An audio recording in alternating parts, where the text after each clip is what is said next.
Amém, irmãos? Está feliz com Jesus aí? Abra sua Bíblia em Neemias. Neemias, capítulo 1. Ô Lucas, encosta a porta aí. Acabar com essa friagem. Amém? Não.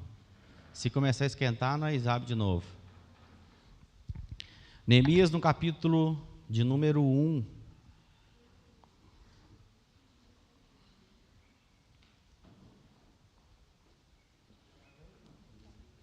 Vou deixar aqui, Tião. Obrigado, tá?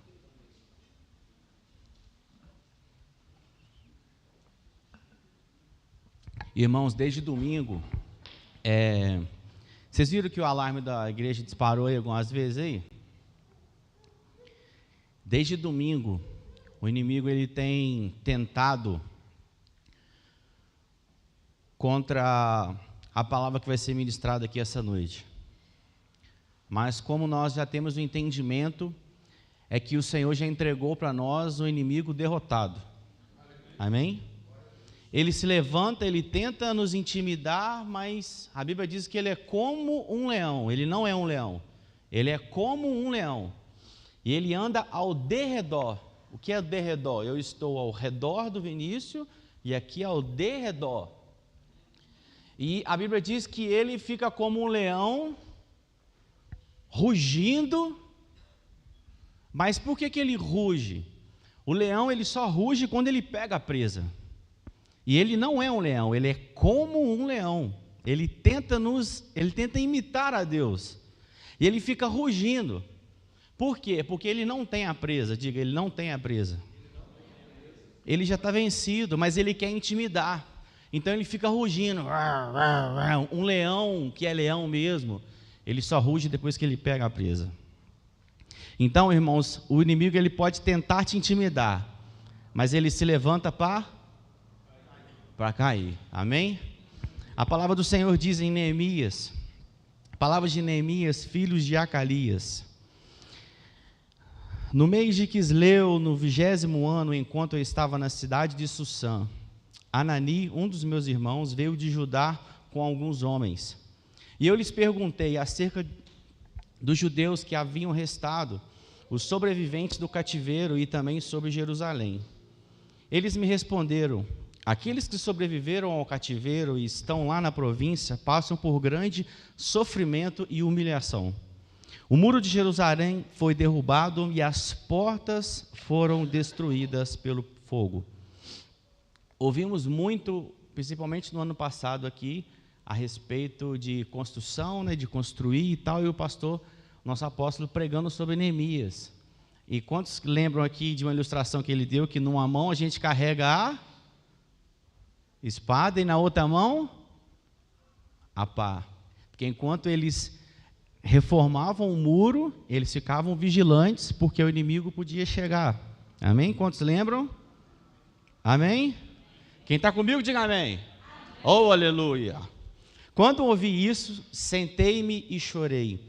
Passei dias lamentando-me, jejuando e orando ao Deus dos céus. Então eu disse: Senhor, Deus dos céus, Deus grande e temível, que guarda a aliança e o amor leal para com os que te amam e obedecem os seus mandamentos.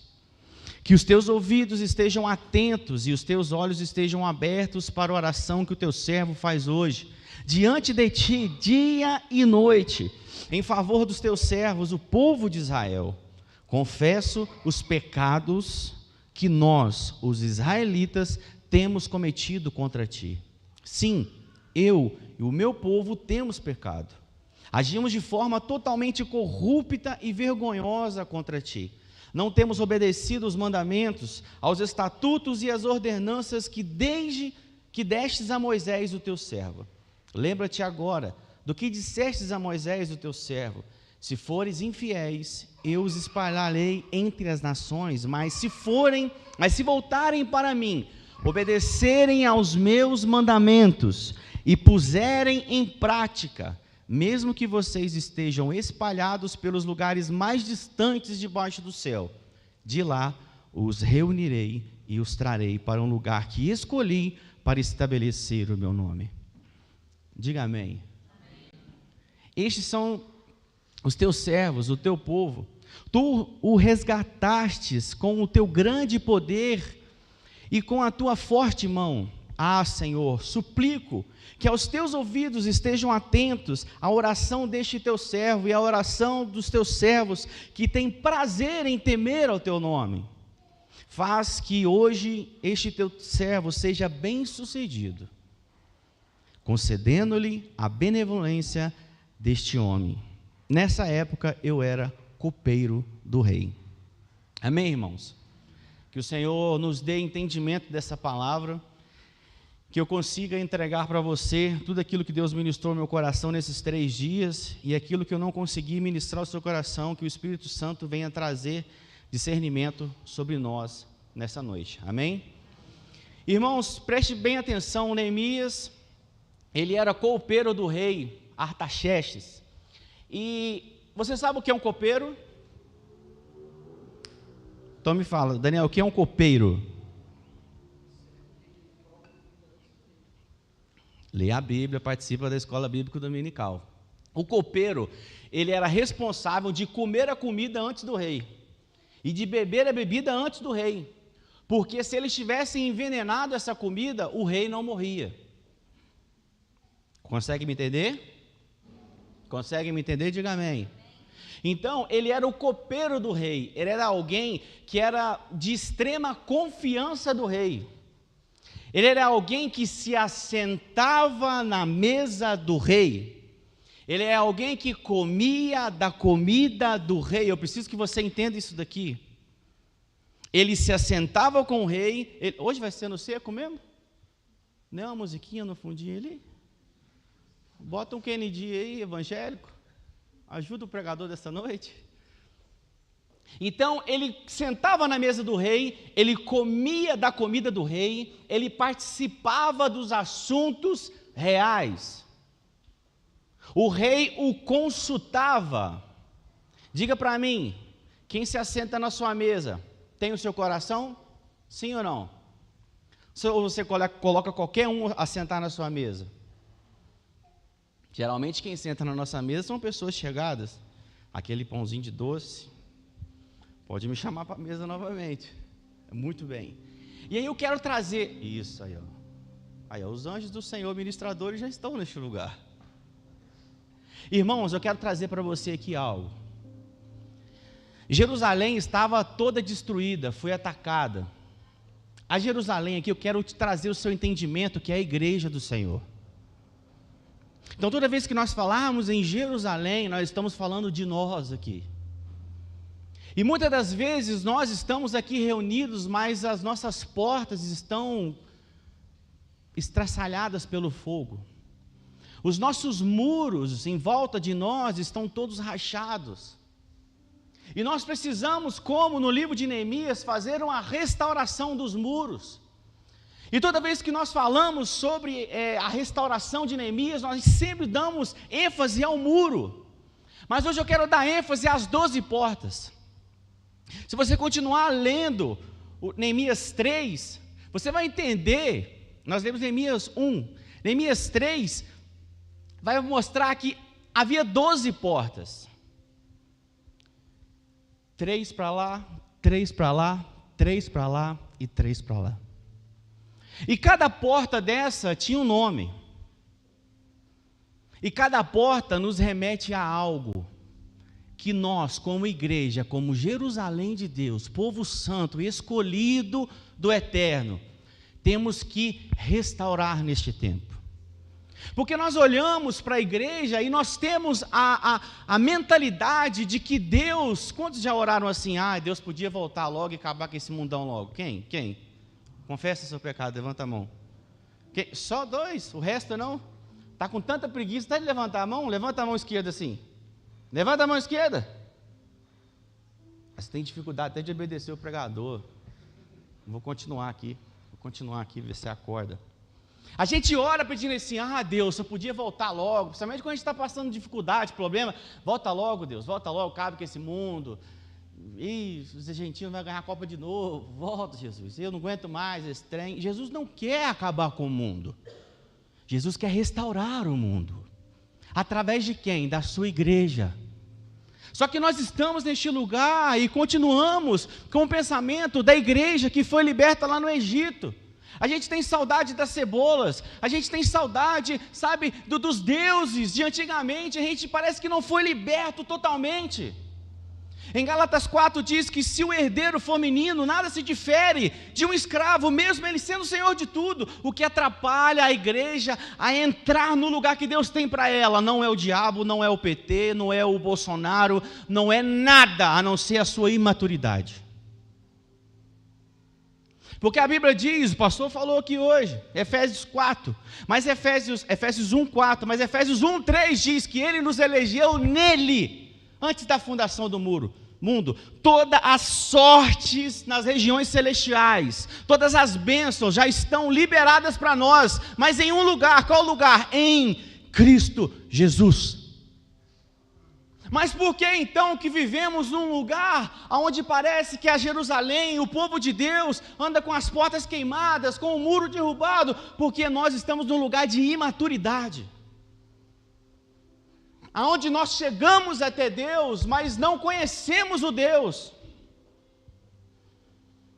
Neemias era copeiro do rei, e ele ia chegar perante o rei, mas antes o que ele fez? Ele conversou com o rei acima do rei, porque ele é rei dos reis e senhor dos senhores.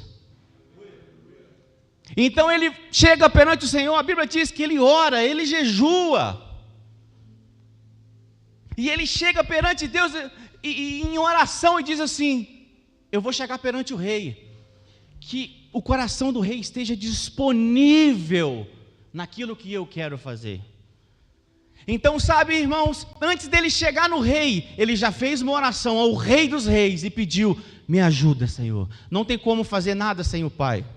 Aprenda isso, igreja. Não tem como fazer nada sem o Pai. Não tem como fazer nada sem o Pai. Então ele ora e pede ao Senhor, e quando ele chega perante o rei, para servir ao rei, ele chega com um semblante caído. E o rei olha para ele e fala assim: o que aconteceu com o seu semblante? O seu semblante está caído. E esse semblante caído, olha o discernimento do rei, é tristeza na alma. Então ele pega e diz ao rei: olha, como eu estaria feliz se a cidade onde eu moro está em chamas, as portas foram queimadas, o meu povo foi exilado, muitos foram mortos. E aí o rei diz para ele assim: pede-me o que tu queres. Hoje o Senhor olha para você e diz assim: pede-me o que tu queres. E aí, o que você tem para pedir para o Senhor hoje? É a respeito da noiva dele? Ou é a respeito dos seus sonhos aqui nessa terra? Grandes homens que pisaram nessa terra não pensaram em si próprios, mas pensaram na igreja, pensaram na Jerusalém. E aí ele falou: olha, rei, se o Senhor agir de benevolência comigo, com a minha pessoa, eu te peço que me dê a liberação para passar pelo Eufrates, pelo rio.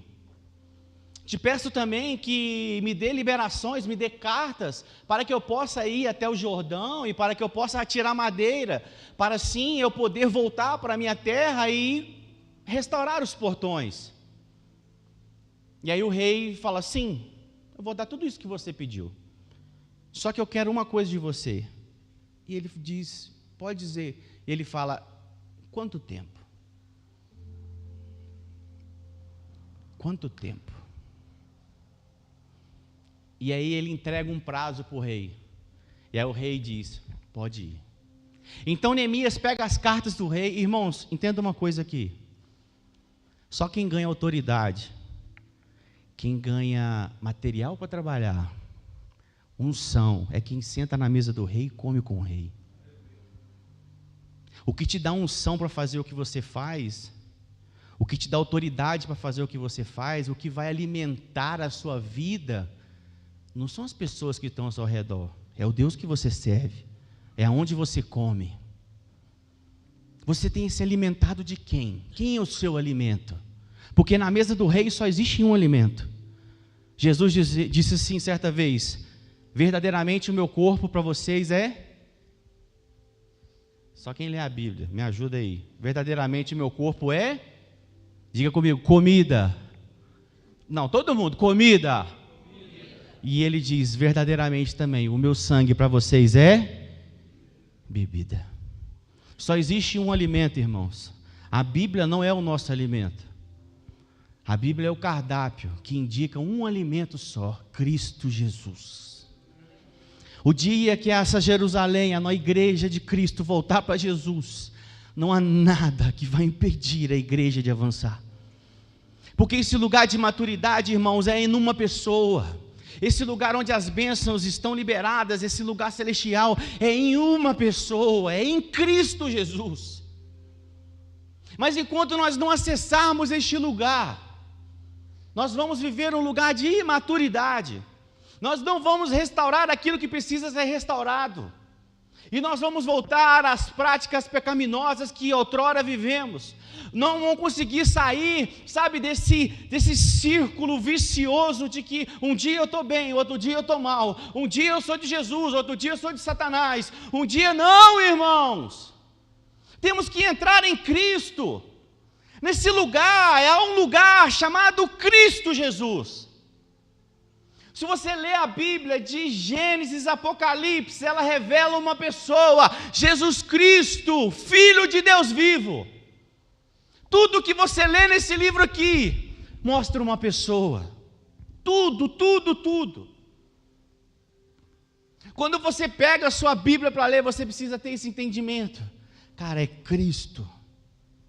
Eu já preguei aqui, já ensinamos para vocês, lá em Êxodo, quando matam o cordeiro, que aquele cordeiro estava representando quem? Cristo Jesus. No Antigo Testamento, quando se fazia o sacrifício, se matava um cordeiro, mas um dia, o cordeiro desceu dos céus, se entregou por mim e por você. E o sumo sacerdote tinha que chegar e conferir se o cordeiro não tinha nenhum problema, uma mancha, se ele era cego, se tinha nele algum defeito. E quando o cordeiro não tinha defeito, o sumo sacerdote dizia: pode matar, o sacrifício vai ser aceito. Quando os judeus levaram Jesus até Pilatos, disseram: olha aí, ó, ele está falando que vai destruir tudo, o templo, e vai levantar com 3 dias. Pilatos olha para ele, e o que ele diz? Eu não vejo defeito algum nele. Naquele momento ele estava dizendo: pode matar o cordeiro, pela humanidade toda, porque ele não tem defeito. Aí nós como igreja vivemos um tempo onde simplesmente nós esquecemos do Cordeiro Santo. E então Neemias chega a Jerusalém, e as pessoas que estavam lá, já acostumadas com os muros rachados, com as portas queimadas, disseram para ele assim: o que você está fazendo aqui? Sabe, irmãos, quem se acostuma em viver em um lugar de pecado, em um lugar de destruição, em um lugar de assolação, quando vê uma pessoa com fé, quando vê uma pessoa que está confiando naquilo que Deus vai fazer, ela quer desanimar, ela quer falar: o que você está fazendo aqui? Não, você acha que isso vai dar certo? Não vai dar certo. Ah, você acha que nós vamos para a rua, ou Cacá, alimentar os outros e falar de Jesus? Isso não vai dar certo, já tentou um monte de vezes. Você acha, pastor, que nós vamos voltar de novo com a mesa aqui para a igreja, os ensinos mais profundos? Isso não vai dar certo, o povo não vai vir. Ei, irmão, não vai dar certo, já deu certo. A palavra que Deus tem para a igreja é: vai, que eu vou contigo. Não fica só olhando para cima, sobe. Temos que entrar nesse lugar de maturidade. E quando eles começaram a perguntar a Neemias, sabe o que Neemias fez? Diga comigo assim: o que o peixe fez? Nada. Para de responder quem não está com a mesma visão que você, irmão. Para de andar com gente que só puxa você para trás. Bloqueie essas pessoas no Instagram que fica te mandando rios que não edifica. Bloqueia. Ah, mas é meu parente. Bloqueia. Para de conversar com quem não fala de Cristo. Para de andar em rodas de pessoas que não te levam mais para perto de Cristo. Para! Estamos num tempo, irmãos, aonde é o final dos tempos. A qualquer momento a trombeta pode tocar. Fecha o olho aí, fecha o olho, rapidinho, rapidinho, fecha o olho, todo mundo.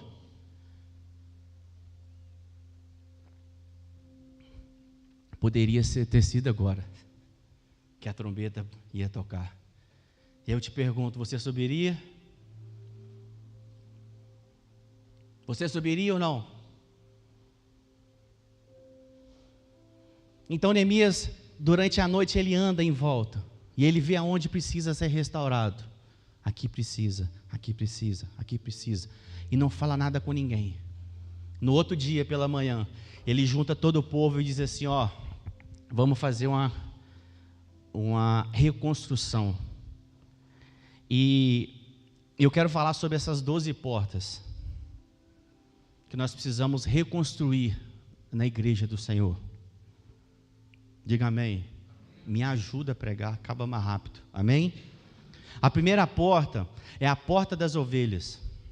Preste bastante atenção nisso. São 12 portas. A primeira porta é a porta das ovelhas, ou a porta do gado. Essa porta é onde entravam os cordeiros para o sacrifício. Fica perto do templo. Nós aprendemos pela palavra de Deus que o primeiro grupo na reconstrução dos muros foi liderado por Eliasibe, que era um dos sumos sacerdotes. O que eu aprendo com isso aqui, irmão? Essa porta foi a única porta a ser consagrada.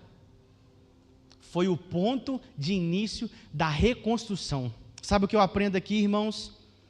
É que a primeira porta a ser reconstruída na igreja do Senhor começa aqui.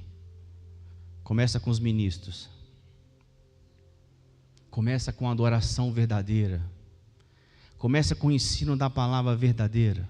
Começa pelos sacerdotes.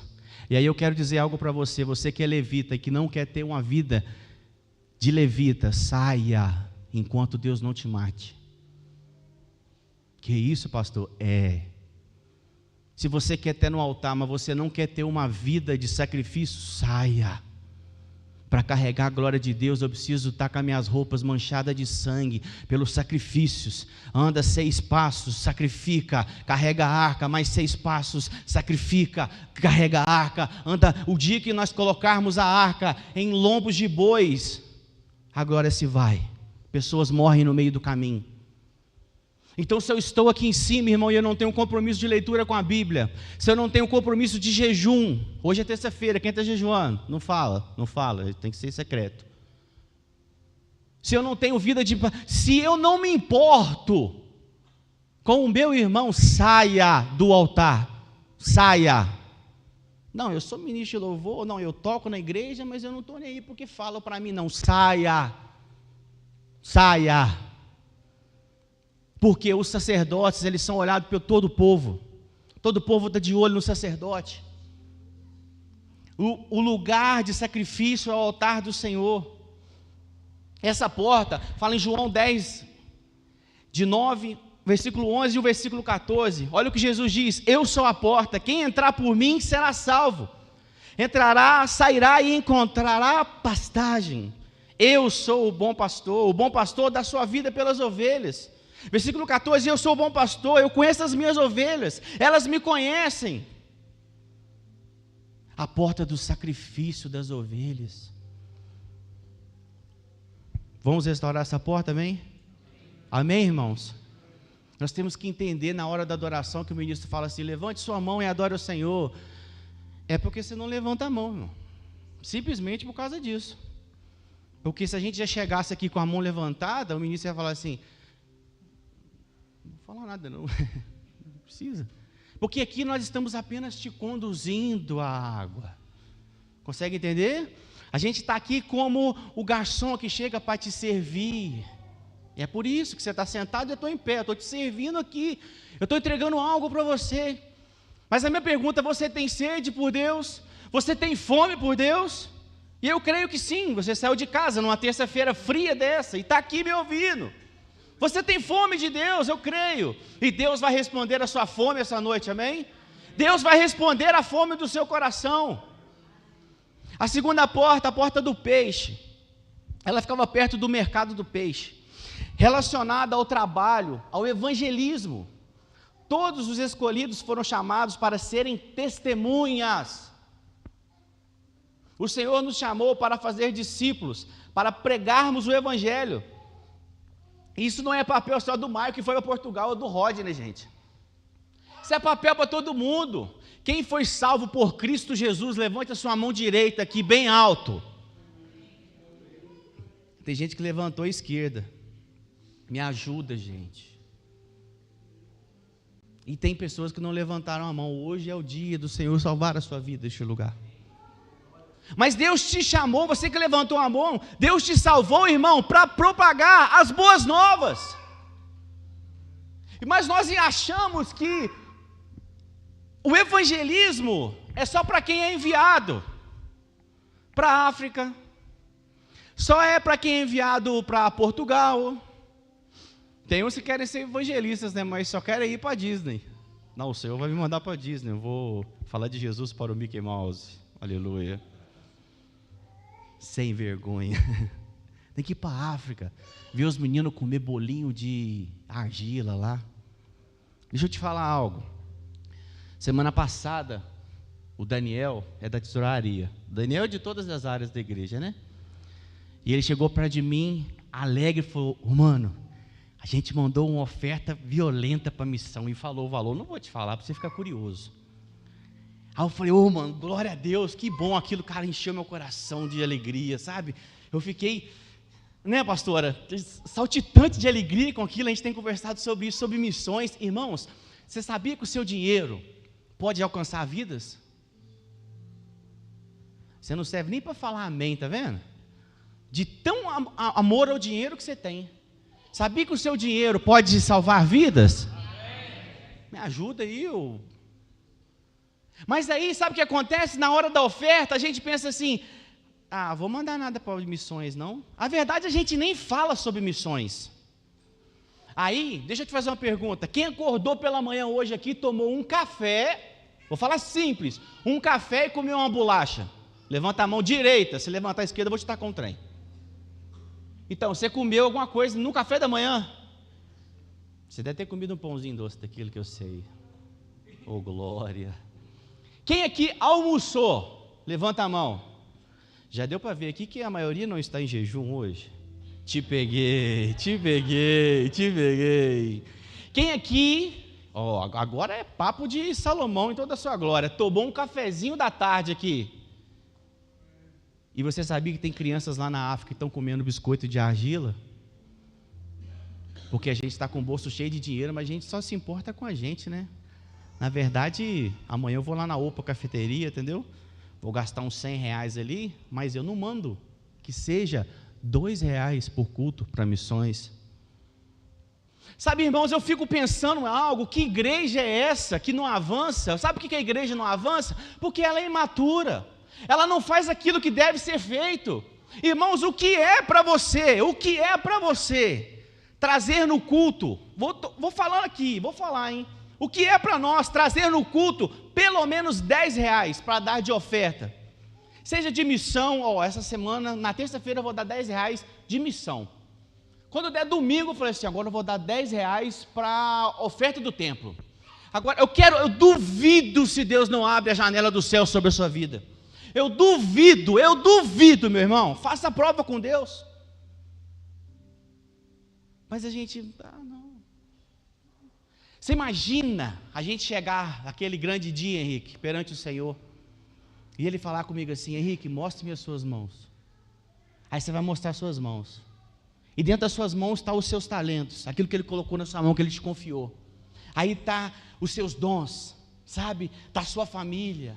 Aí Ele vai ver: pô, você trouxe sua família toda, pô. Glória a mim, né? Não é glória a Deus, é Deus que está falando, glória a mim.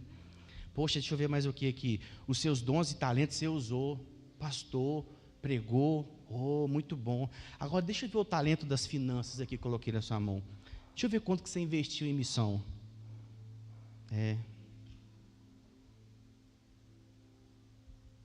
Você andou com roupa cara, né, jovem? Nossa, você Nem indireta não, tá? Nem indireta não. Não é indireta, cunhado. Trocou de carro de novo. Um Jetta branquinho, lindo. Deus abençoe. Trocou de novo. Nossa, você foi, rapaz, 15 domingos consecutivos que você foi na Pizza House. Nem Salomão em toda a sua glória. Agora, deixa eu ver quanto que você mandou para missões aqui. Missões. Tá vendo? Vocês estão prestando atenção, mas é só quando eu falo errado. Esse coração peludo que vocês são. Aí olha para lá, nossa. Você consegue imaginar isso, irmão? Que a gente toma café de graça ali todo final de culto? De graça, aquele café ali, ó, de graça. E tem crianças nesse momento lá na África, com a barriga doendo, de fome. Toda vez que você pega aquele envelope azul e você coloca algo ali, você está evangelizando alguém. O seu dinheiro, quando você coloca ali, que a gente manda lá para o pastor, o nome do pastor é difícil, né? Isso, esse nome aí, ó. Quando a gente manda lá para ele, irmão, que o seu dinheiro chega lá, é a mesma quando o pastor pega, compra uma comida e dá para uma criança daquela lá, é a mesma coisa se ele estiver fincando uma bandeira assim, ó, puf, daquela nação, sabe, a bandeira de Cristo ali, ó, alimentando pessoas, e o seu nome está ali, irmão, seu nome está ali, mas aí a gente, não, quando Deus chamou os discípulos, Ele chamou para quê? Eu farei vocês pescadores de homens. E eu gosto de Pedro, que ele chega, pede o barco de Pedro emprestado, Pedro vem, aí ele vai, pesca, quando o barco está lotado, ele fala assim, agora larga tudo e vem. Você imagina, Pedro? Pô, Jesus, precisava de uns peixinhos daquele ali para pagar minha conta lá na venda do Zé, cara. Vem, vou fazer você pescador de homens. Deus te chamou, irmão, para investir o seu tempo, o seu talento, o seu intelecto e o seu dinheiro no reino de Deus. Se Jesus viesse hoje aqui e dissesse para você assim, me dá um motivo, Bruno, só um motivo para mim te prosperar nessa terra, o que você ia dizer? Se alguém chegasse hoje, Cacá, dissesse para você assim, Jesus chegasse para você e falasse assim, me dá um motivo para eu te levantar junto a reis nessa nação. Para quê? Qual o motivo que seria?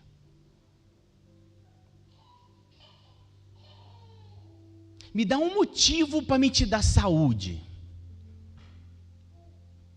Porque nós temos saúde para acordar de madrugada para andar de bicicleta. Mas não vem para EBD. Cutuca o irmão do lado e fala, está falando com você aí, ó. Fala, está falando com você aí, ó. Você que anda de bicicleta? Fala aí. Fazer vocês rir, que vocês estão muito assim, entendeu? A terceira porta, a porta velha, representa as verdades antigas e a libertação do passado. Ei, escute aqui, você que está neste lugar e que está sofrendo em depressão, o Senhor não te fez para viver no passado. Essa porta tem 2 significados, preste bastante atenção aqui comigo. O primeiro significado, temos que deixar o nosso passado de lado, o velho homem tem que morrer para o mundo. Hoje somos nova criatura em Cristo Jesus, digam um amém bem forte. Lavados e remidos pelo sangue do Cordeiro. Filipenses 3, 13 e 14, irmãos, não penso que eu mesmo já tenha alcançado, apóstolo Paulo dizendo, mas uma coisa eu faço, esquecendo-me das coisas que ficaram para trás e avançando para as que estão adiante, prossigo para o alvo, a fim de ganhar o prêmio do chamado celestial de Deus em Cristo Jesus. Apóstolo Paulo era um cara que era inteligentíssimo. Certo ponto ele chegou e falou assim, é tudo refúgio. Considero toda a minha sabedoria como esterco, porque eu quero conhecer a Cristo. A sua beleza, a sua formosura. Em segundo lugar, a palavra de Deus, ela é imutável. Apesar de sua antiguidade, ela jamais fica velha. Ela é sempre atual. O nosso Deus não está interessado em novidades para atrair mais pessoas, mas sim que a sua palavra seja pregada na sua essência, sem enfeites, sem modismo, mas na unção do Espírito Santo. Sabe, quando os apóstolos pregavam, o Espírito Santo descia sobre a igreja. Mas havia fome na igreja. Jeremias 6,16, a parte A diz: assim diz o Senhor, ponha-se nas encruzilhadas e olhem, perguntem pelos caminhos antigos, perguntem pelo bom caminho e sigam-no, e a alma de vocês encontrará descanso. A palavra do Senhor veio para eles. Mas aí, se você continuar vendo lá, ó, todavia vocês disseram: não seguiremos. Quantas vezes nós vimos no culto, recebemos a palavra de Deus, mas decidimos não seguir a Jesus? Talvez de tudo que eu fale aqui, você lembre 5%. A nossa fome, ela é tão rasa, a nossa sede, ela é tão rasa, que nem um bloco e uma caneta a gente traz para a igreja, para a gente poder anotar. E aí, quando chega o dia mau, a gente não tem aonde consultar as palavras que Deus liberou sobre nós. Cadê a irmã Eliana? A irmã Eliana está, olha lá o bloquinho na mão dela, ó, aprendo, olha lá, minha mãe. Quem mais trouxe bloquinho aí? Levanta. Tem? Só 2? Tá bom, tá bom. Levanta assim, bem alto, vocês duas, assim, ó, esfrega na cara deles. Isso, esfrega. Está anotando o celular também? Serve também. Aí quando chega o dia mau, sabe o que a gente faz? A gente pega a Bíblia. Em nome de Jesus, que caia uma palavra. E ele foi e se matou. Está amarrado. Vai e faça tu mesmo. Ai, Jesus, é desse jeito, sabe? Uma roleta russa. Agora, irmãos, se você, quem faz parte dessa casa aqui de oração, anote as palavras. O Emerson diz isso direto. Todo ano a gente fala sobre um tema, e aquele tema eu sou provado e vivo ele. É, não é, Emerson? Mas você precisa anotar, irmãos, porque quando chegar o dia mau, não, peraí, eu estou passando por isso, peraí. O que foi dito a meu respeito? O que foi liberado na casa de oração que eu faço parte? Foi liberado isso. E você pegar e profetizar aquilo sobre a sua vida e viver aquilo. Nós temos que ser ouvintes, mas também praticantes da palavra do Senhor. Mas como povo, todavia vocês disseram: não seguiremos. Mas não nós, amém? Nós vamos obedecer a palavra do Senhor.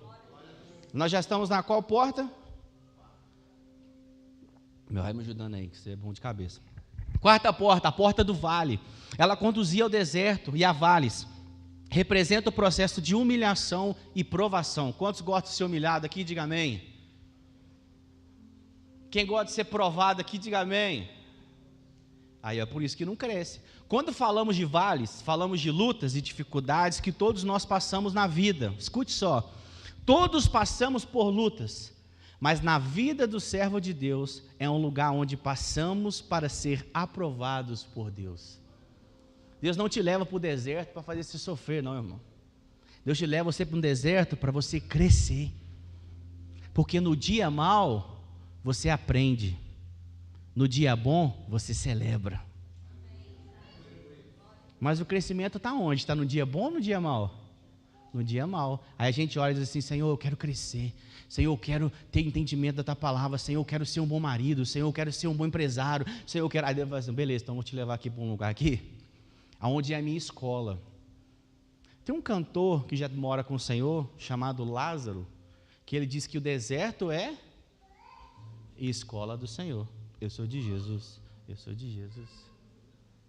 Aí a gente quer aprender de Deus, mas a gente não quer ir ao encontro de Deus.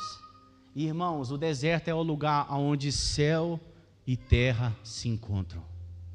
Quando você está no deserto e você olha, você só vê o céu e a terra, e nada mais. Quando essa porta é restaurada em nossas vidas, sabemos que podemos passar por vales e desertos, porque o nosso Deus é conosco. E por isso podemos glorificar e exaltar o nome do Senhor em meio às lutas. Salmos 23, 4 diz o quê? Mesmo que eu ande no vale da sombra de densas trevas, não temerei perigo algum, pois tu estás comigo. A tua vara e o teu cajado me confortam. A quinta porta, a porta do monturo, simboliza purificação. Irmãos, todas essas portas aqui, está falando com a igreja, amém?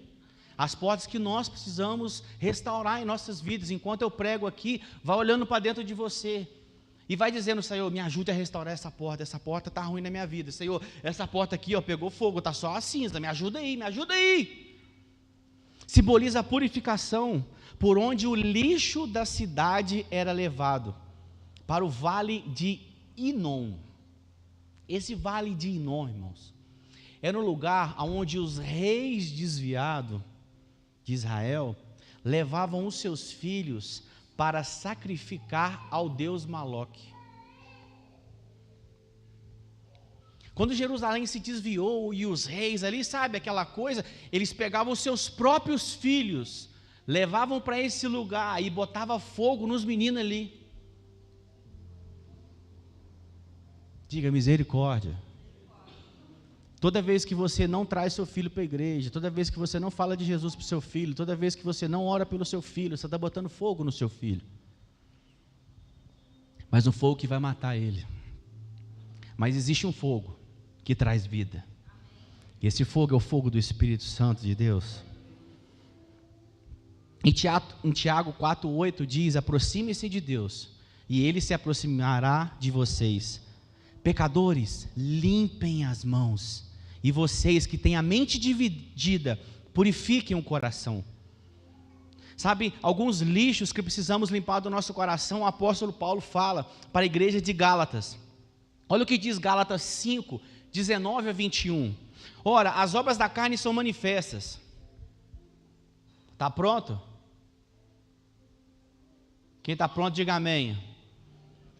Olha o que você precisa tirar da sua vida: imoralidade sexual.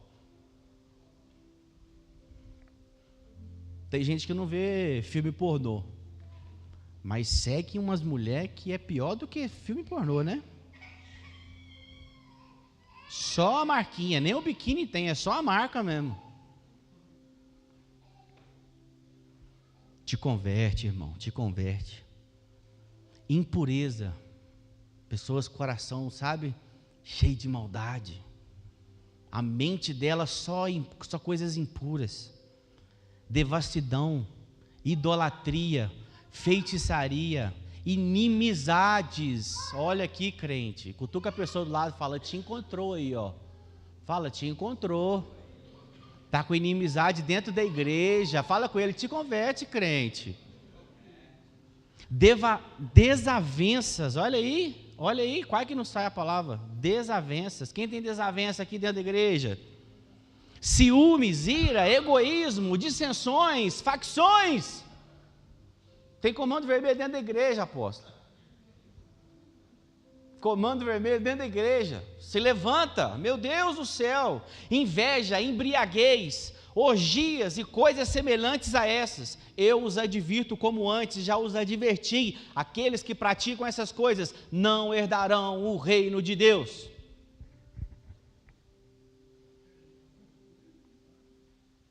Irmãos, precisamos limpar as nossas vidas disso.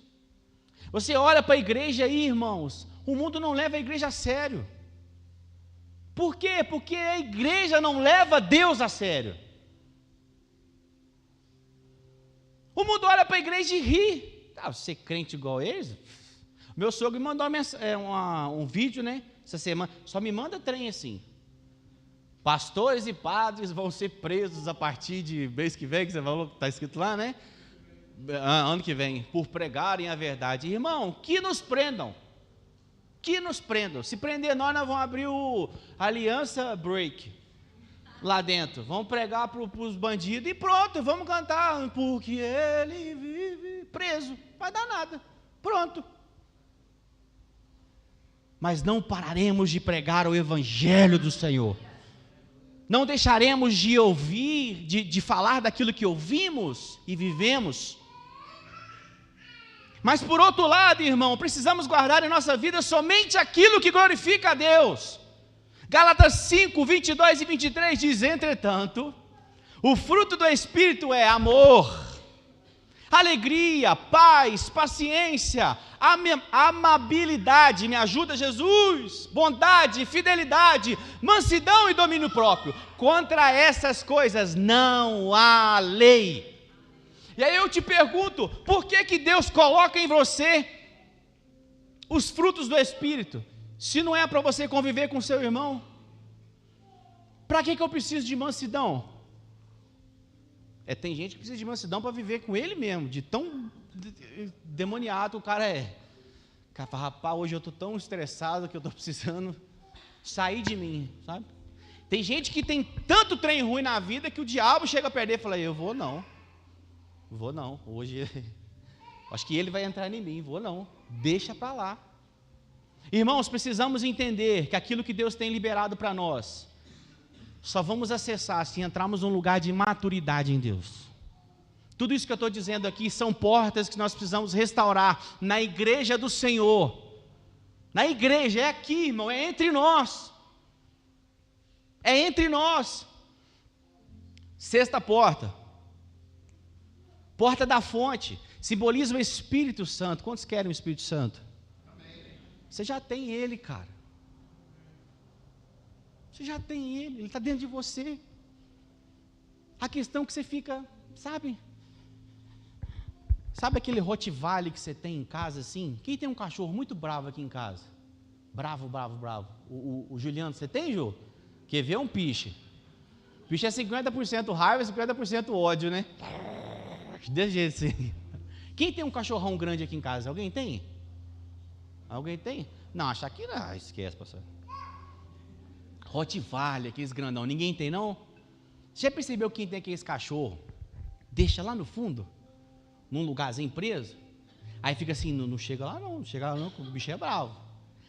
O Espírito Santo está dentro de nós, doido, querendo, e a gente, não, deixa presinho lá, ele vai querer mudar meus hábitos, ele vai querer mudar as coisas que eu faço, não, deixa ele quietinho lá, ele mora dentro de mim, mas eu não vou alimenta ele não. Se der ração para ele, se alimentar ele vai quebrar aquela corrente lá, deixa ele lá. Aí a gente vem para um culto e a gente fala, não, que o Espírito Santo vai descer hoje ele vai me encher de poder, hoje o negócio vai ser bom, mas aí o Espírito Santo vem, aí você...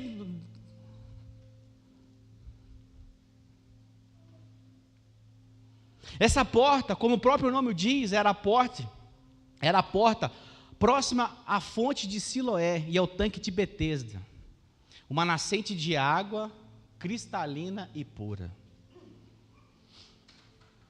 Quem é a nossa fonte de água? Jesus é a nossa fonte de água. João 7, 37, 38, no último e mais importante dia da festa, Jesus levantou-se e disse em alta voz, se alguém tem sede, venha a mim e beba. Quem crer em mim, como diz a Escritura, no seu interior fluirão rios de água viva. João 4,14, mas quem beber da água que eu lhe der, nunca mais terá sede. Ao contrário, a água que eu lhe der, se tornará nele uma fonte de água, e jorrar nele a vida eterna.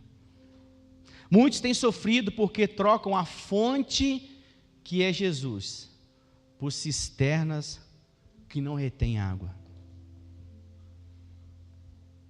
Procuram em coach, procuram em um monte de lugar. Tem profissionais, tá? Em todas as áreas. Mas a sua fonte tem que ser Cristo Jesus. Qual que é a fonte da sua empresa? Que nós estávamos falando aqui essa semana, Léo. Quem que é a fonte? É Cristo. Quem que é a fonte do seu casamento? É Cristo. Quem que é a fonte desse bebê novinho que está aí, Paulo? Quem que é? Quem que é o Senhor dele, o rei dele? É Cristo. Quem é o rei dessa igreja? É Cristo Jesus. Mas muitas pessoas trocam Jesus por essas cisternas. Jeremias 2,13. O meu povo cometeu 2 crimes. Eles me abandonaram. Abandonaram a mim, a fonte de água viva, e cavaram suas próprias cisternas, rachadas, que não retêm água. A 7ª porta das águas representa a palavra de Deus, onde o povo se reunia para ouvir a palavra de Deus. Foi o lugar escolhido pelo sacerdote Esdras para a leitura da palavra de Deus. Quando você vê depois que restaura todas as coisas ali, Esdras pega a palavra, o povo chega para ele e fala assim: lê para nós a lei, lê para nós, lê, nós temos sede disso. Neemias 8, de 1 a 3, todo o povo juntou-se, como se fosse um só homem na praça, em frente à porta das águas. Pediram ao escriba Esdras que trouxesse o livro da lei de Moisés, que o Senhor dera a Israel. Assim, no primeiro dia do 7º mês, o sacerdote Esdras trouxe a lei diante da assembleia, que era constituída de homens, mulheres e de todos os que eram capazes de entender. Ele a leu em alta voz, desde o raiar da manhã até o meio-dia, de frente para a praça, em frente à porta das águas, na presença dos homens, das mulheres e dos que tinham entendimento da lei. Todo o povo ouvia com atenção a leitura do livro da lei. Glória a Deus pela sua palavra, irmão. Nós temos acesso a essa palavra aqui, ó. Tem lugar que eles têm uma folha da Bíblia, cara. Isso era para, sabe, bater na nossa cara. Eles têm uma folha da Bíblia e eles leem aquela folha até, sabe, quase que rasgar, e eles encontram com outras pessoas que têm outra folha da Bíblia, e eles trocam aquela folha de Bíblia e ficam vivendo em novidade de vida com uma folha da Bíblia. Cadê a sua Bíblia, crente? Quem trouxe a Bíblia, levanta aí. Quem trouxe a Bíblia, levanta. Larga de preguiça, levanta a Bíblia. O celular, agora quem trouxe o celular, levanta o celular aí. Seus bocas sujas, você se converte. Se nem para a igreja, o lugar onde a gente usa a Bíblia, a gente traz a Bíblia, não me diga que você está lendo ela em casa, irmão. Fala assim: Deus está falando com você aí, irmão. Glória a Deus pela sua palavra. Esse texto nos mostra um dos maiores avivamentos da história, onde um povo, depois de viver um grande milagre, que é ver a cidade restaurada com as suas muralhas levantadas, agora vive um avivamento, uma sede pela palavra de Deus. Irmãos, eu tenho, desde a época da Igreja Batista, Cacá, eu tenho falado sobre isso. Nós não precisamos de um avivamento, nós precisamos de um reabibliamento. Paixão pela palavra, paixão por isso aqui, ó. Domingo, eu saí do culto, a gente foi comer um churrasquinho, glória a Deus pelas pessoas que fazem churrasco no domingo. E quando eu voltei para casa, eu estava com tanto sono que a gente acordou 5h30 da manhã para ajudar na mudança do Sérgio. Deitei no sofá, falei: vou tirar aquela sonequinha, né, de rei, e de boa. Fiquei de lado, peguei o celular, comecei a mexer. Vou mexer um pouquinho, o que vai acontecer? O zóio vai cair e eu durmo. Sempre acontece. Todo mundo faz isso, amém, irmão? Amém? Você faz isso que eu sei, não é pecado não. Aí estou lá. Quando eu fui olhar o horário, todo mundo já tinha tomado banho, e a minha mulher estava falando assim: vamos, amor, está quase na hora. Eu tomei o pior banho da minha vida, porque estava eu, parece que a água que estava descendo era o Espírito Santo, falando assim: vagabundo, vagabundo, o dia, a tarde inteira no celular, vendo videozinho, meme. E a Bruna tinha acabado de postar um negócio que ela estava fazendo, um curso da Escola Divergência, lendo a Bíblia. Aí sabe o Espírito Santo falando meio assim: nossa, que sacerdote meia boca que você é. Pensa num domingo que eu vim mastigado para a igreja. Eu falei: cara, não pode isso. Você sabia que seu telefone te dá um relatório de quantas horas você fica nele? Mas você não olha isso, né? Imagina se a gente chegar perante Deus e falar assim: me dá seu telefone aí, deixa eu ver aqui quanto tempo você ficou no celular. Vou pegar um dia aleatório, 5 horas na rede social, deixa eu ver quanto tempo que você leu de Bíblia.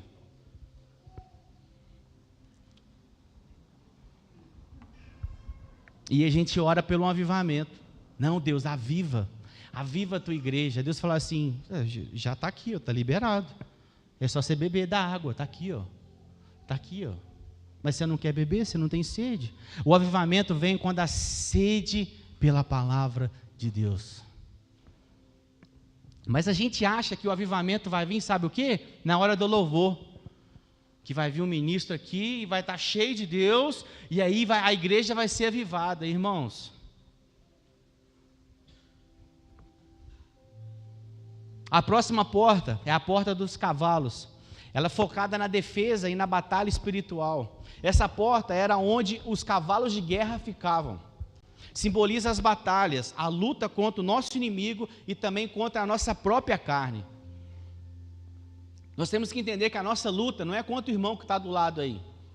A nossa luta não é contra o Bolsonaro, diga amém. A nossa luta não é contra o PT, diga amém. Pensei que ia aumentar o amém, mas é a mesma coisa. Você não é de direita nem de esquerda, você é do centro, né? De Cristo. Amém? Amém. Aleluia, amém. Irmãos, nós temos que entender que a nossa luta é aqui, ó. Mas a igreja que entende que a luta é aqui, é a igreja que é madura. Porque a igreja que não é madura, qualquer luta que vem contra ela, porque fulano não gosta de mim. É porque o pastor fez isso comigo, porque o pastor não gosta de mim, tá vendo? É porque o líder de louvor falou aquilo comigo, porque não gosta de mim. É porque isso falou comigo, porque não gosta de mim. E a gente traz tudo aqui, ó, para a alma. Efésios 6,12, pois a nossa luta não é contra sangue e carne, mas contra os poderes e as autoridades, contra os dominadores deste mundo de trevas e contra as forças espirituais do mal nas regiões celestiais. Está acabando, tá? Diga amém. Porta oriental, o acesso direto ao templo, profeticamente ligada ao retorno do Messias. Se você for hoje lá em Jerusalém, é a porta que eles fecharam. Os muçulmanos fecharam a porta, porque eles sabem que Cristo vai voltar por ali. Sabe o que eles fizeram? Fizeram um cemitério na frente. Porque o Messias não pode mexer com o morto, né? Não pode pisar no morto. Eles que não sabem que quando Jesus voltar, meu amigo, os mortos ressuscitarão.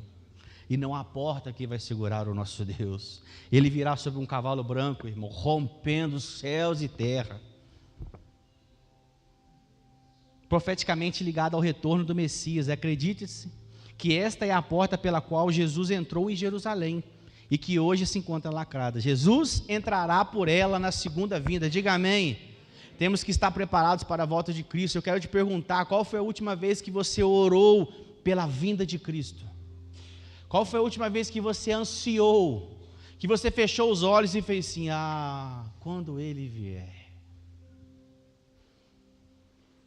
Qual foi a última vez que você olhou para o céu, viu aquelas nuvens, sabe quando que parece que tem algo por cima das nuvens? E você fala, pode ser agora, pode ser agora. Quantas vezes? Qual foi a última vez? Mateus 24:36, quanto ao dia e a hora, ninguém sabe, nem os anjos do céu e nem o próprio Jesus, mas somente o Pai. Sabe por que Jesus não sabe? Só o Pai que sabe? Porque você imagina Jesus vendo a sua igreja sofrer. A Bíblia diz que importa que os céus contenham a Cristo. Isso eu entendo que Ele já está de pé, assim, é agora, Deus, é agora, Deus. Pai, é agora, eu vou ir, é agora, sabe, em cima do cavalo assim, pronto já? É agora. E o pai de lá, com todo o amor, como aquele pai esperando o filho pródigo voltar, ele está lá esperando, não, agora não. Dá mais um tempo, ele vai voltar. Hoje ele está lá no Ministério Aliança, ele está ouvindo a palavra de Deus, pode ser hoje, calma, não volta ainda não. Calma, eu vou ainda dar mais uma chance para ele. Eu vou dar mais uma chance para ela. Se hoje ouvires a voz do Senhor, não endureça o vosso coração. A próxima porta é a porta de Mificade, ou da guarda. Nessa porta havia uma torre de sentinela, e ali sempre ficavam de vigilância soldados, prontos para qualquer ataque do inimigo. Essa porta em nossa vida representa um lugar onde devemos orar e vigiar. 1 Pedro 5,8, estejam alertas e vigiem. O diabo, o adversário de vocês, ronda como um leão, rugindo, procurando a quem devorar. Irmãos, contei para o nosso apóstolo, de domingo para segunda-feira, eu tive uma batalha espiritual na minha casa, terrível. Terrível. De eu acordar de madrugada rolando com o Satanás dentro do quarto. O mundo real, o mundo espiritual é real. Leve Deus a sério, irmão. Leve as batalhas espirituais a sério. Ore, jejue, leia a sua Bíblia. Esteja em comunhão com a sua igreja. Porque o dia que o ataque chegar na sua casa, você vai estar preparado para ele. Satanás pulou em cima da minha cama, irmão. Em cima, vou te contar só um pedacinho do sonho. Em cima da minha cama. Estou acabando já, tá? 9 em cima, estou acabando. Eu estava dormindo e ele pulou em cima da minha cama. Só vi o vulto preto e ele com a faca na mão. Parti para o UFC com Satanás, meu irmão, no sonho. Entrei para dentro. Eu sei quem eu sou em Cristo Jesus. Eu sei que a minha força não vem de mim, vem dele. E que aquele que vem contra mim já está derrotado. E entrei de mão em Satanás, meu filho, no demônio. E eu quis expulsar o demônio do demônio. Porque no sonho eu botava a mão na cabeça dele, te repreendo em nome de Jesus. E ele estava com a faca, eu passei a mão da faca dele e tuf, dentro da boca dele. Terrível, terrível. Acordei de madrugada, o coração. Olhei para o lado da minha mulher. O sono do justo. Falei, Deus, só eu na batalha desse lugar? Terrível, terrível. Nós tivemos discernimento, né? Sobre a batalha espiritual, sobre a construção do novo templo, sobre as águas. Nós tivemos discernimento. Mas, irmão, a batalha está sendo travada. Eu te convido, ajude na batalha. Se todos nós jejuássemos, entrássemos em oração, buscasse o Senhor, o que Deus poderia fazer através dessa igreja nessa cidade, irmão? A porta de Efraim, e eu estou terminando, conduzia ao território de Efraim, simboliza a porção dobrada da graça divina. Quantos querem porção dobrada? Obedecer os mandamentos, você não quer, mas porção dobrada você quer, tá vendo? Efraim era o segundo filho de José, que significa porção dobrada, ou duplamente frutífero. Gênesis 41, 52, ao segundo filho chamou Efraim, dizendo, Deus me fez crescer na terra onde tenho sofrido. Efraim também foi escolhido por Jacó como um filho que receberia a bênção da primogenitura. Olha isso daqui, irmãos, está lá em Gênesis 48, 17 a 19.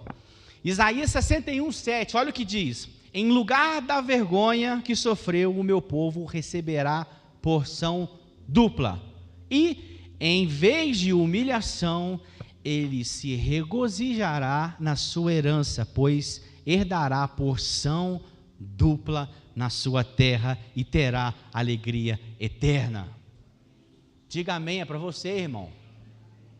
Essa porção era dada por primogenitura, direto, sabe, primogênito. Jesus é o primogênito. Aí você fala, então não é minha. Lê comigo Hebreus 12, 23. A igreja dos primogênitos, através de Cristo, e todas as bênçãos que estão em Cristo Jesus é nossa, irmão.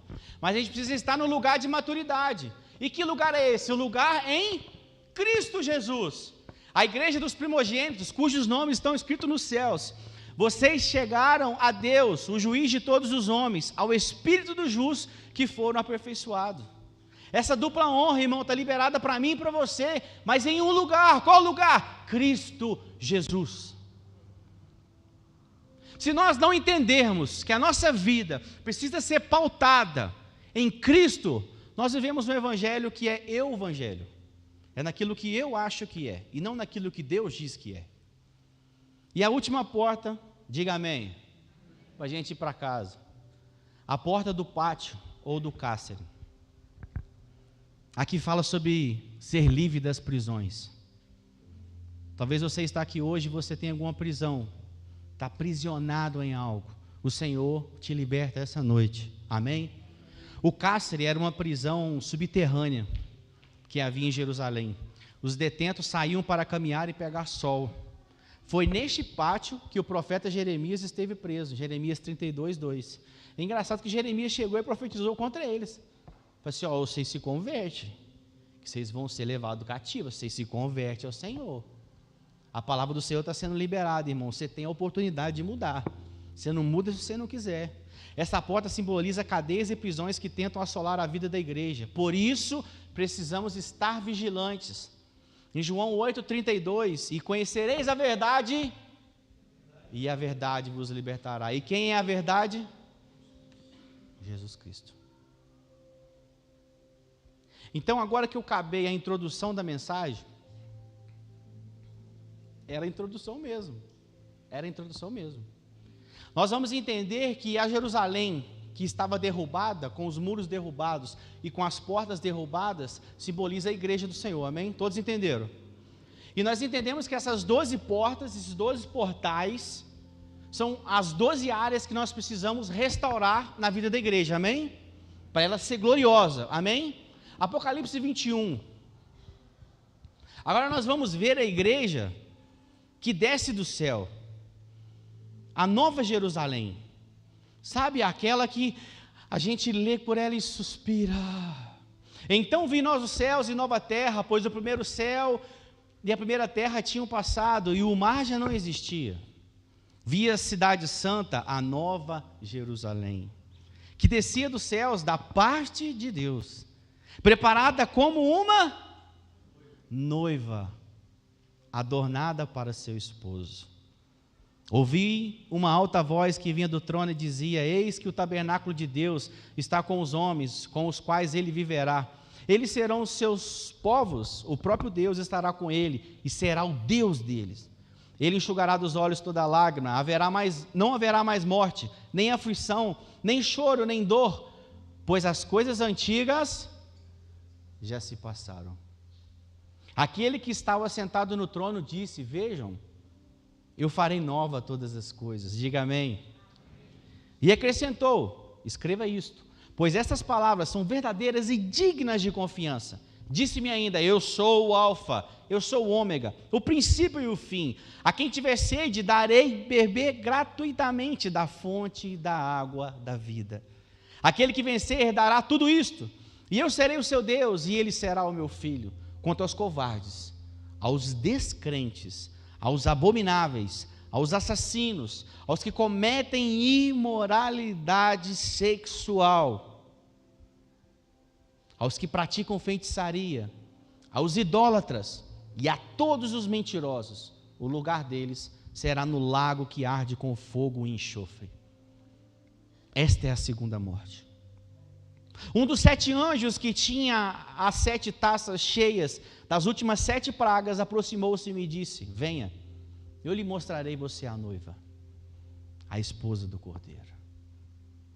Ele me levou no espírito a um grande e alto monte e mostrou-me a cidade santa, Jerusalém, que descia dos céus da parte de Deus. Ela resplandecia com a glória de Deus, e o seu brilho era como de uma joia muito preciosa, como jaspe, clara como cristal. Tinha um grande e alto muro com 12 portas e 12 anjos às portas. Lembra? 12 portas e 12 anjos às portas. Olha só, nas portas estavam escritos o nome das 12 tribos de Israel. Havia 3 portas para leste, 3 para norte, 3 para o sul e 3 para o oeste. O muro da cidade tinha 12 fundamentos. Diga comigo, 12 fundamentos. Diga comigo, 12 portas. E neles estavam escrito o nome dos 12 apóstolos do Cordeiro. Olhe para mim aqui, preste atenção. A igreja do Senhor, o cabeça da igreja, quem que é que nós lemos aqui? É Cristo. Quem que é o noivo da noiva? Cristo.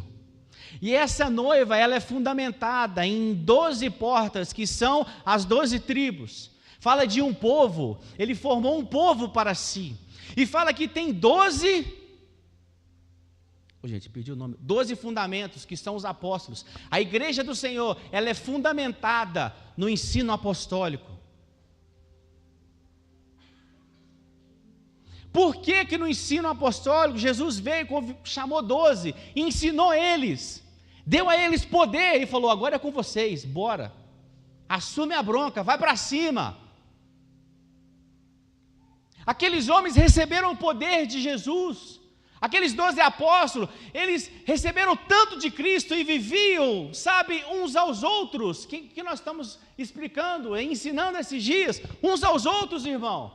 Acordar às 5h30, ô Arthur, para fazer mudança. Uns aos outros. Nós estamos falando sobre isso, importar um com o outro, viver um ao outro, exortar um ao outro, ensinar um ao outro, amar um ao outro.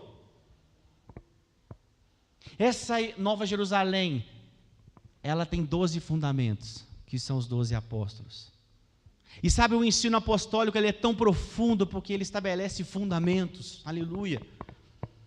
E esses fundamentos, que seguram a igreja do Senhor, são tão fortes ao ponto desses homens morrerem por essa palavra. O anjo que falava comigo tinha uma vara de ouro para medir a cidade, e suas portas e seus muros. A cidade era quadrangular, de comprimento e de largura, iguais. Ele mediu a cidade com a vara, 12.000 estádios de comprimento. A largura e a altura eram iguais aos comprimentos, 12.000. Ele mediu o muro e deu 144 côvados de espessura, segundo a medida humana que o anjo estava usando. O muro era feito de jaspe e a cidade era de ouro puro, semelhante ao vidro puro. Os fundamentos dos muros da cidade eram adornados com toda sorte de pedra preciosa. O primeiro fundamento era ornamentado com jaspe, o segundo com safira, o terceiro com calcedônia, o quarto com esmeralda, o quinto com sardônio, o sexto com sárdio, o sétimo com crisólito, o oitavo com berilo, o nono com topázio, o 10º com crisopraso e o 11º com jacinto, e o 12º com ametista. As 12 portas eram 12 pérolas, cada porta feita de uma única pérola, Cristo Jesus. O cabeça da igreja, dessa Nova Jerusalém, é Cristo. O fundamento dessa igreja é Cristo. A beleza dessa igreja é Cristo. A água dessa igreja é Cristo. O alimento dessa igreja é Cristo. A revelação dessa igreja é Cristo. O ar dos pulmões dessa igreja é Cristo. A autoridade que essa igreja vai exercer no mundo é Cristo.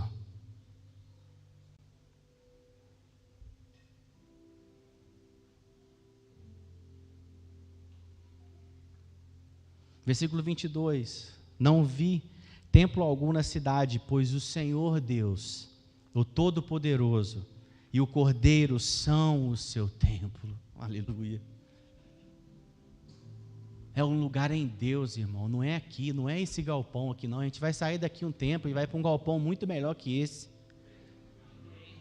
Ah, me ajuda aí, ô boca suja. A gente vai sair desse aqui e vai para um muito melhor. Isso aí, ó.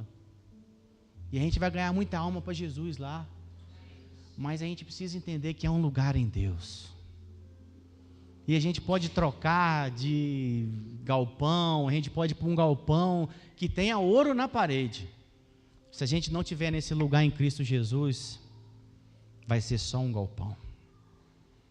Que essa palavra encontre um lugar no seu coração. Que você entenda que essa Nova Jerusalém que vai descer do céu é uma igreja que foi restaurada porque entendeu o seu lugar em Cristo. Uma igreja que buscou em Cristo a reforma para as suas portas. Uma igreja que buscou em Cristo a resposta para as suas mazelas, dificuldades, lutas, problemas. Sabe, eu olho daqui e eu consigo ver alguns rostos. E nós conhecemos a história de alguns aqui. E eu vejo na vida, sério mesmo, irmãos, de algum aqui que, se não fosse Cristo, o que seria o de nós? Né, Pedro? Né, Paula? Né, Daniel? Se não fosse Cristo na nossa vida, se não fosse Cristo a um dia nos encontrar, sabe aquele dia que Ele te encontrou? Que Ele foi lá naquele lugar onde ninguém ia mais, Ele foi lá e te encontrou? E te restaurou, e mudou a sua história, e tirou daquele relacionamento terrível, né, pastor? Ontem foi terrível, que as fotos que vocês me mostraram, pelo amor de Deus. Hoje um amigo meu de infância esteve lá em casa, e ele falou, cara, estou jejuando, estou orando, e eu vim cá para conversar com você e tal, e estava na hora de fazer a pregação. Aí eu falei, não sei se é enviado de Deus ou do diabo, não me atrapalhar. E a gente começou a falar de Deus, aí eu já aproveitei e já preguei para ele, o que estava ali, eu preguei para ele, já preguei 3 vezes essa palavra. Uma para a Bruna, uma para o Vitão e uma agora para vocês.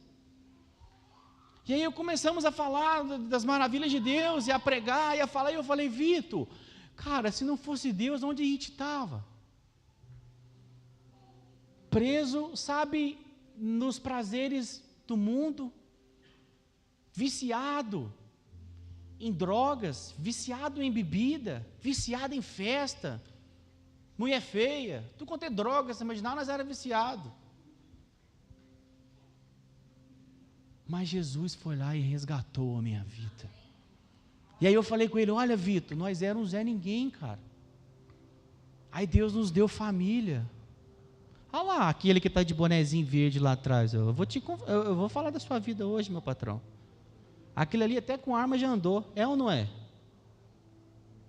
Olha lá o que Deus fez dele. Está servindo na casa do Senhor hoje, ó. Família dele está aqui, ó. O menino dele está aqui, ó. Pensa no menino que tem energia. Está aqui, cara. Deus te encontrou um dia. Deus um dia olhou lá para o pasto, viu você no meio das malhadas lá e falou assim, eu te escolhi.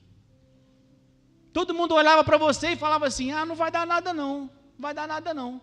Mas aí Deus olhou para você e falou assim, é você mesmo, eu te escolhi. Mas eu não tive ninguém por mim, mas ele falou, eu estive com você. Antes da fundação do mundo, Deus já tinha nos elegido nele, cara. Irmãos, o mundo foi feito por sua causa, não foi você que foi feito para povoar o mundo não, o mundo foi feito por sua causa. A Bíblia diz que antes da fundação do mundo, Ele nos elegeu nele, antes da fundação do mundo. Não tinha mundo nenhum, Ele já tinha elegido a gente nele, a gente já estava aqui, ó, dentro de Deus. Aí Deus pegou e falou assim, vamos fazer o mundo. Fez o mundo. Agora falou assim, vou tirar o que está aqui dentro e vou colocar ali fora. Aí ele foi e fez um boneco de barro. E aí ele pegou e fez assim, ó. Aquilo que estava dentro dele, ele jogou para dentro do boneco. Então você não começou no ventre da sua mãe. Você começou dentro dele. E aí agora sabe o que ele faz? Ele sopra ele dentro do boneco. Aí dá vida ao boneco.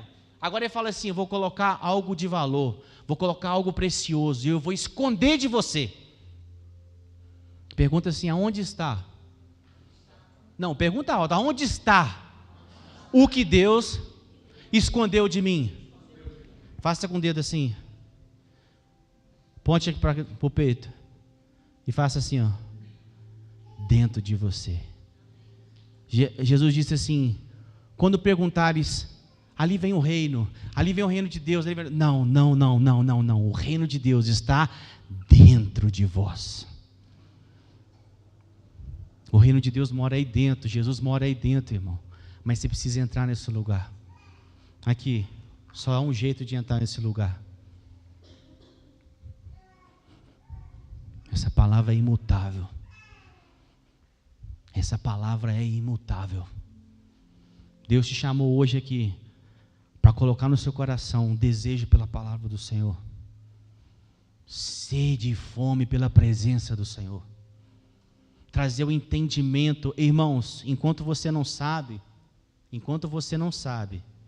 você não paga.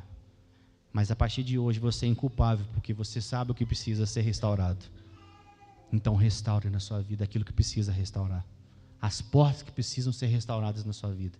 Em nome de Jesus, amém?